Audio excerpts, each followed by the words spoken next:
Assalamualaikum warahmatullahi wabarakatuh. Perkenalkan, nama saya Diva Faradia Kirani dengan NPM 2201082002 yang kali ini akan mempresentasikan materi tentang hardware. Materi yang kita bahas kali ini yaitu ada hardware input, hardware proses, hardware output, dan hardware storage. Langsung saja kita masuk yang pertama yaitu ada hardware input atau perangkat masukan. Merupakan perangkat keras yang berfungsi untuk memasukkan data mentah seperti teks, perintah, gambar, atau suara dari pengguna atau lingkungan luar ke dalam sistem komputer untuk diproses. Contohnya seperti keyboard, yaitu berfungsi untuk memasukkan teks dan perintah. Selanjutnya ada mouse yang berfungsi untuk mengontrol kursor dan memberikan perintah. Selanjutnya yang terakhir ada scanner, yaitu untuk mengubah dokumen fisik menjadi data digital. Berikut adalah bentuk atau wujud dari hardware input, yaitu ada keyboard, mouse, dan scanner.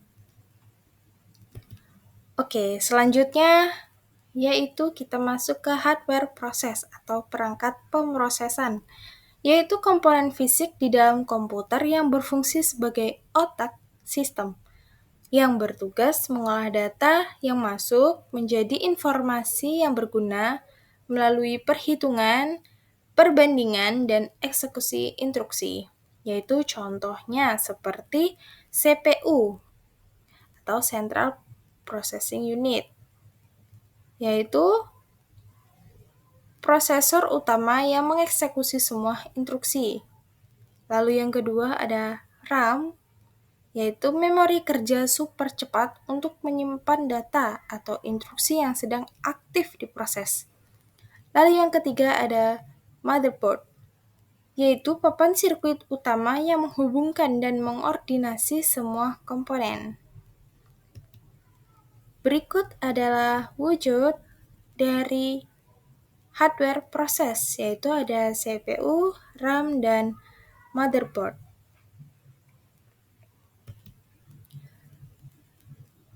Oke, selanjutnya kita masuk ke hardware output atau perangkat keluaran, yaitu perangkat keras yang berfungsi untuk menampilkan atau menghasilkan hasil dari pemrosesan data atau informasi kepada pengguna.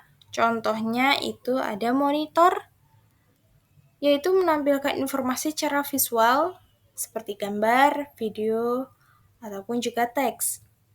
Lalu yang kedua itu ada printer yang menghasilkan salinan fisik atau cetakan.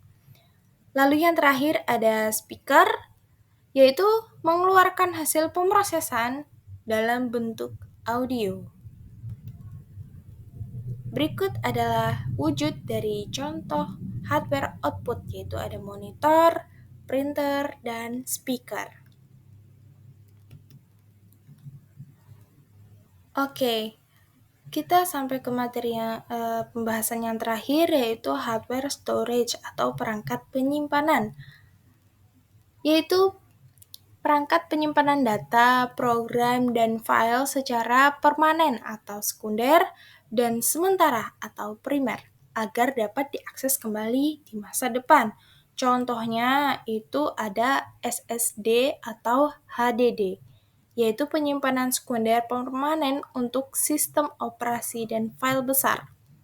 Lalu ada flash drive atau USB drive, penyimpanan portable untuk transfer data. Lalu yang terakhir itu ada RAM, selain sebagai hardware proses atau perangkat pemrosesan, RAM juga berfungsi sebagai perangkat penyimpanan, yaitu penyimpanan primer sementara data yang aktif diproses. Nah, ini adalah wujud dari contoh-contoh hardware storage, yaitu ada SSD atau HDD, lalu ada flash drive, lalu kemudian ada RAM.